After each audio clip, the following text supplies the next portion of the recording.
Welcome back to the KOA Morning News on Fox 14. We've got Andrew Stauffer from Jehovah's Witnesses here to tell us all about facing the future with confidence. Welcome to the show, Andrew. We were just discussing this. It's a tough thing to do these days. So what exactly is this facing the future with confidence? Well, Jehovah's Witnesses, the past 2.5 weeks, over 8.5 million witnesses around the world have been inviting people to this special talk that's going to be held April the 2nd. It's entitled, "You Can Face the Future with Confidence."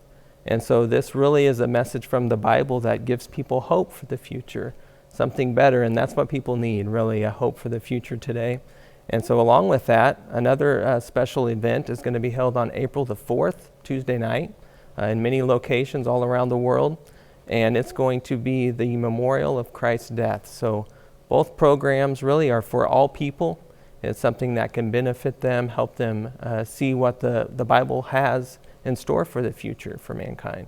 And we were talking about, right now for some folks, the future is a little difficult to face. So how important is it for folks to get out there and hear this message? Well, you think about the Bible's message, it's really for all mankind, and it's from our Creator. And so we can put confidence in that. And really the talk on Sunday, how to face the future with confidence, it's going to give tangible reasons why we can put our faith in what the Bible promises about the future. And not only that, the Bible principles, again, they're for all mankind, so they're going to help us to deal with the challenges we're facing. And we all need help, we all need things that can help us have joy, to live in peace with one another. And that's really what the Bible's message helps us to do. And you mentioned this memorial observation. Can you tell me a little more about that? What is it and what is its significance? Well, the memorial is really an honor, way to honor Jesus Christ's death. And so many people are familiar with the fact that he died for mankind, but they may wonder, why did he have to die? He was a perfect man. Why did that have to happen? And how is it going to benefit me personally? And so by attending that event, people are going to find that out and see what that can do for their future.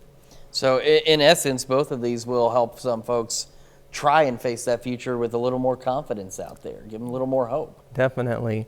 And I want to mention, you can find a location on our website, our jw.org. So that's our official website. You can type in your zip code and even your language. This talk is going to be held or given in over 480 languages around the world. And so people can find it in their language, they can benefit from it. All right, Andrew, thank you so much for coming in this morning. And of course, we'll have more information on all this on our website as well at KOAMnewsnow.com. We'll be back with more right after this.